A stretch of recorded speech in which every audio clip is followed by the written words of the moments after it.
What is going on, guys? I am Watch Chiargo, and today we are here in the shop, and the Equinox made it over here. Eric and I did a lot of work to get that here, and we're not going to talk about that at all today. That is for later in the week. Today we have way more exciting news. I bought another Corvette.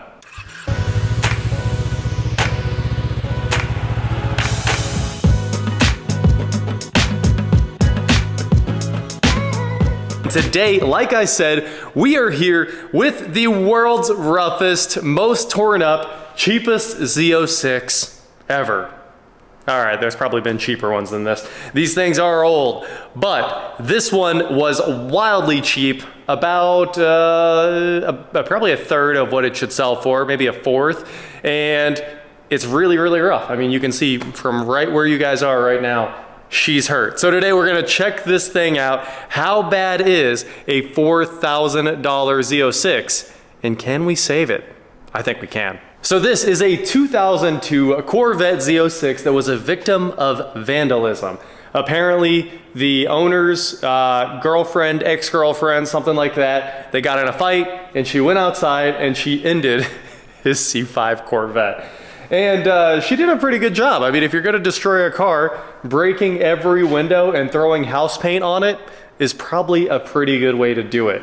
Now, apparently this thing runs and drives. We don't have any evidence of that. The only thing we were able to do while we were looking at it when I went to buy it is check the oil, which will look good, and crank the starter over. It wouldn't start because we didn't have keys or anything like that. So we jumped the starter and it sounded like it cranked pretty nicely. So I think the car may run. Now, of course, the 2002 Z06 has a pretty awesome engine under the hood. It has the LS6 in here, which is a step up from the old LS1 that was in the base model. Look at this, it has working hood struts. So you get some cool things with the LS6, 405 horsepower. You can see this one has headers, and they actually look good. These are some coated aftermarket headers that are probably long tubes, and they look like they're in pretty good shape. A Haltech intake right there, and I don't know, I can't tell if that's a stock lid or not.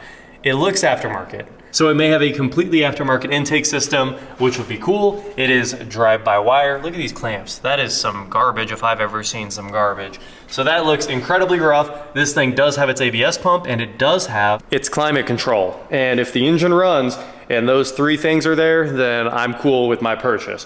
If the engine doesn't run, we made a mistake. But Z06s, obviously, they've got the 6-speed manual. They're actually nice driving cars. This one's got heads up. It was probably well optioned at one point, but the seats are missing. Maybe there was a time when somebody loved this car, but that time is not today. So it has these terrible, like, wannabe Recaro seats from eBay. They look worse than NRGs. I don't think anything could be worse on the planet than whatever this seat is. It has an aftermarket console lid, or at least somebody took it apart and did some stitching on it. It's weird when that hinge works, so that's kind of impressive. Carbon fiber wrap on the traction control center there. Somebody added some piping to that. They put in a dual Bluetooth head unit that's clearly junk, but like I said, the climate's there, so that's a good sign. A Hurst shifter. And the special Z06 gauges, they've got cool trim rings and carbon fiber in them. Oh, one of the trim rings is broken. I don't even know how that's possible. Maybe I do know how it's possible. It looks like those are aftermarket. So I might have to pull the cluster apart and delete those trim rings. Anyway, no keys. That was one of the biggest problems here. I was expecting to be able to start this thing up and see, you know, if it runs, it's a pretty solid deal for $4 grand, but without it running, it's rough. You can see there's even more damage than just the glass. Here's the covers, the SMC covers for the headlights here. Ooh, it looks like they took a hammer to those. We're just gonna clean this out as I go because I needed to fix these things anyway. I've never seen a headlight so broken. Maybe they were already up and they just kept beating on them. Okay, well, now that one's clear, and I was able to hook some power up to it, and I heard the motors run. So the headlights might be fixable. The front bumper is actually in good shape. The hood is actually in kind of good shape. You need to paint the hood, but if you painted it, it'd be okay. This fender is trash. Maybe somebody could remake that corner, but for the most part, Probably just bolt a new fender on. But everything appears to be here other than it being absolutely covered in windshield glass. There is glass all over the place. It looks like somebody was thinking about fixing this because they scraped most of the old urethane adhesive off where at least the front windshield goes in. Now, it's a heads-up display car. They have special windshields. There's a reflective layer in there. It's basically a polarizer from sunglasses and just a little square over on the driver's side of the windshield that you can't see when you're in it, but it has like tiny little blinds inside it, and the heads-up display projects out to a mirror which shoots up onto the windshield, and that mirror moves. That's how you move the heads-up display. The projector is like back by the driver, and then it reflects onto that little section of the glass, and you can see the speed just perfectly right in front of you. I did check the Carfax on this thing. It's had 12 owners. How insane is that? And somewhere along the way, while people were customizing this car, they added some replica C6 wheels that are not the worst wheels I've ever seen. They're not good. They're not in great shape. They might clean up, but I guess if you powder coated them silver, this car could look kind of cool again. On the cheap, 400 bucks, you'd have yourself an okay looking setup. The problem is the tires are trash too. I don't even know what EPTYIRS.com is. Are these tires from England? They spelled tire wrong. These are Xieras Phi 2s. I think every tire on this car all the way around is different. But again, Z06, it's a fixed roof coupe. So instead of having the nice big glass hatch, which I prefer 100% of the time, it has the tucked in butt. You guys know the meme, right? Where the glass hatch one has a nice back end, and then FRCs have that, they're all tucked in like that. I don't like this look at all, and it's way more expensive to find this headliner, I would assume, as well, because it's not a target top. I'm glad they don't do this anymore. Now you can just go spec whatever you want with whatever engine you want, whatever packages you want, and they just build it for you. GM actually said when they designed the C8, all C8s are Targas, and then they modify them from there. So even if you have like a solid roof C8, and this might have started on the 7, every Corvette was designed to be a Targa, and then they changed the body from there to make the rest happen. Kind of cool. Another cool thing here in the back, we actually have a Borla exhaust, not garbage. Somebody spent some money, and then one of the exhaust hangers definitely broke because like most C5s, the exhaust does not line up. It's a C5, I guess a pandemic. A C5 pandemic is what that is. C5 exhausts, they just never line up. It's because they're hung separately on each side. Holley fixed this. You guys remember I put a Holley on one of my Corvettes? It has a plate in the middle that holds them together. What a genius idea. They should all have that. At least it's not a cheap no-name exhaust. It's a Borla, so I'm pretty happy about that. I don't know what the headers are yet, but maybe there's something good and maybe there's something cheap. They could just be like BBKs, but that's basically it. That is what a $4,000 Z06 looks like.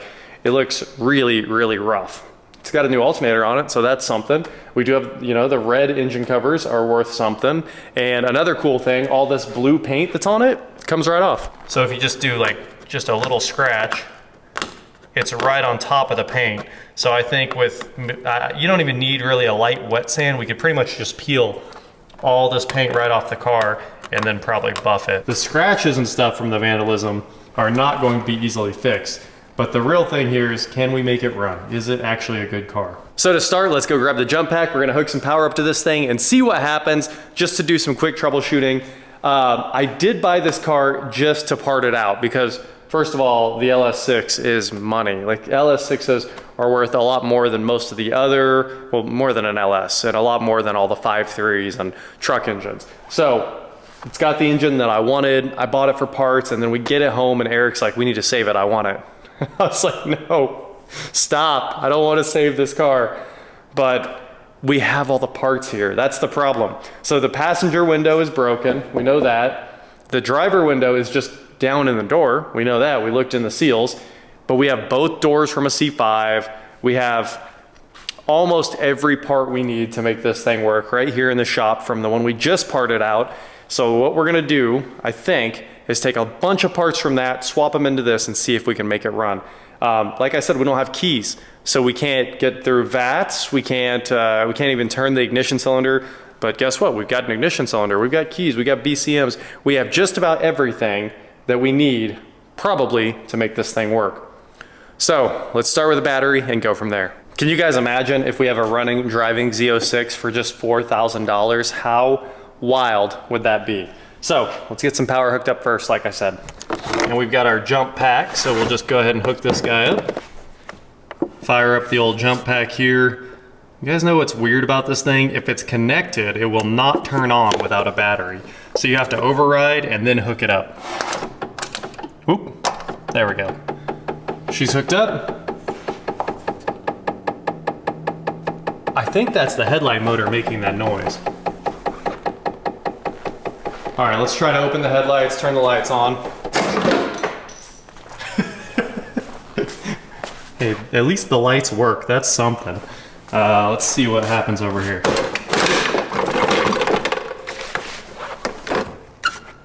Down here we've got the marker lights. Well, the marker lights. The fog lights appear to be missing. Rear marker lights. All 4 tail lights. 1 tag light. And that marker light's burn out. So that's something. Coming inside. We've got a ding, that's nice. Those lights work. Hatch works. Fuel door any good? No way! Wow, it literally opened all the way.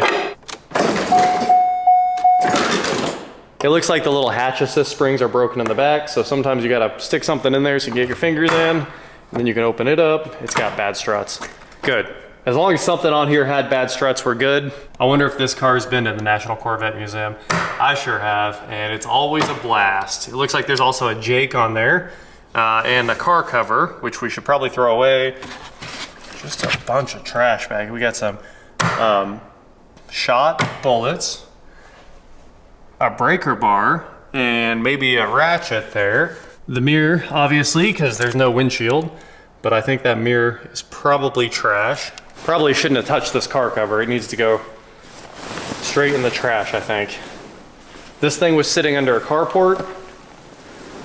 Not quite inside, not quite outside, but at least it wasn't just out in the weather with no glass. This is nasty though. We'll throw those old gloves away, but look at all this trash. Old detailing supplies and just a bunch of garbage. So weather strip adhesive, it looks like. We're gonna start throwing all this stuff away and clean up the trunk just a little bit. A dead locust, a Yeti. There's some wild stuff in the back of this car.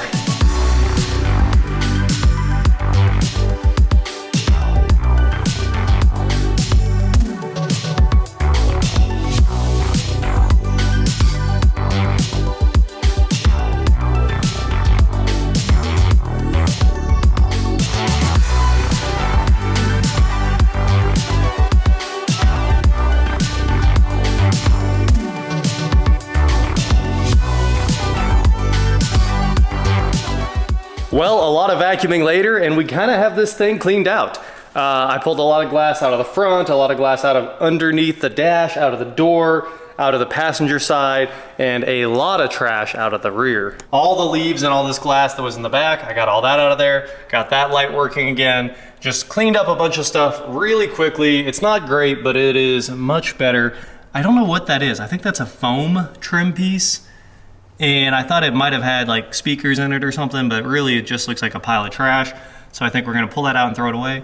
Unfortunately, we have these power wires for an amp back here. While I was cleaning out the passenger side, I noticed all the clips have been broken on the plastic right there. Somebody wanted to run their power wires and they didn't know how to take a Corvette apart and they just kind of ruined the whole thing.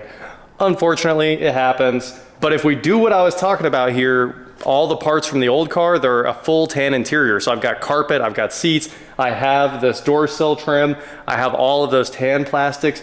I know it sucks to take away the black. I like the black on black. It's a good look with silver wheels. We could fix it for free though, that's the thing. Like free and a tan interior, or seats that are $700 a pair in black, at least. And it needs Z06 seats. It needs the embroidered Z06 seats. I don't have those, but we could fix a lot of this cheap. So there you have it, my $4,000 Corvette Z06.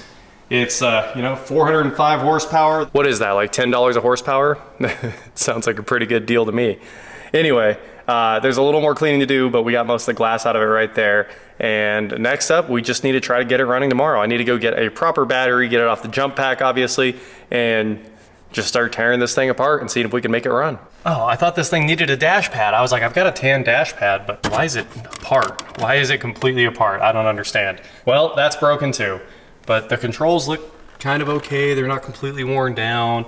I think this thing's got 150,000 miles on it, according to the last owner, but 12 owners and a lot of work to fix. But we need to actually get that off of there so I can get to the ignition switch. I'm not sure I want to show you guys the trick to getting all this off because the internet will talk about how I'm doing it wrong, but the easy way to do this is just spray it down with quick detailer and take a razor blade and just run right down the paint. You got to keep the razor blade like perfectly flat, and I bet all of this comes off in seconds. We'll find out.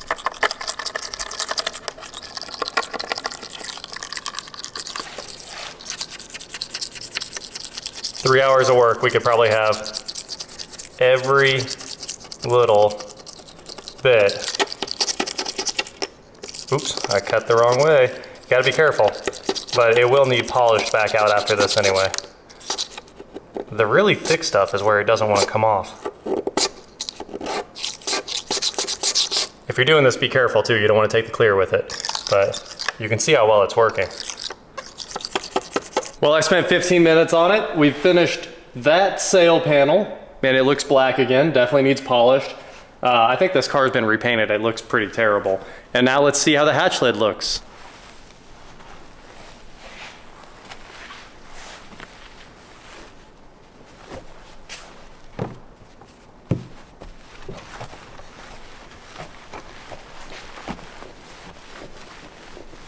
Well, I definitely missed quite a few little dots, but I think we got most of the big stuff in just 5 minutes right there.